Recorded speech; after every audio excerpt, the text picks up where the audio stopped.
मी सध्या टाकळी कुंभकरण या गावामध्ये आलेलो आहे। या गावामध्ये संपूर्ण मराठा बांधव हे एकत्रित येऊन तयारी त्यांनी सुरू केला आहे। आपण बघू शकतो की कशा पद्धतीने ही तयारी त्यांची सुरू आहे। त्यांनी बॅग भरलेले आहेत, तर महिनाभर असं टिकेल असं राशन ते घेऊन जात आहेत। आपल्यासोबत काही मराठा बांधव आहेत, त्यांच्याशी आपण संपर्क साधणार आहोत। काय वाटतं दादा? आम्ही आता मुंबईला जाणार आणि आरक्षण घेऊनच वापस येणार। काय मागणी काय असणार आहे तुमची? आमची आरक्षणाची मागणी आहे। मराठा समाजाला 100% आरक्षण मिळालं पाहिजे ओबीसीतून। बरं, सरकार म्हणते की ओबीसीतून आरक्षण सध्या तरी भेटू शकत नाही, सरसकट आरक्षण हे भेटू शकत नाही। आम्ही ओबीसीतूनच आरक्षण घेऊन येणार। कसं घेणार?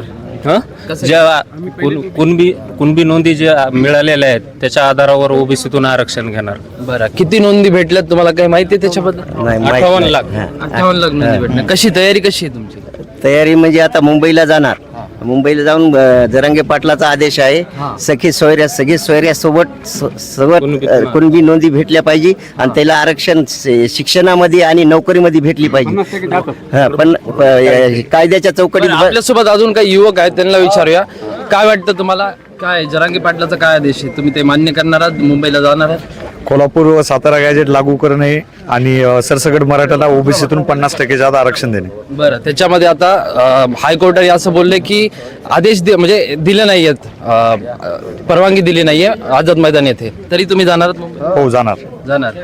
काय वाटते अजून? आबा, किती वय आहे तुमचं? माझं वय 65 आहे। मुंबईला जाणार आहेत तुम्ही? हो, जाणार आहे। जोश आहे भरपूर? जोश नाही आम्हाला। तर असा उत्साह सध्या मराठा बांधवांमध्ये आहे। तर मुंबईच्या दिशेने आगे कुछ करत 29 तारखेला हे मराठा बांधव मुंबई येथे आंदोलनासाठी सज्ज झालेले आहेत। NDTV मराठीसाठी दिवाकर माने, परभणी।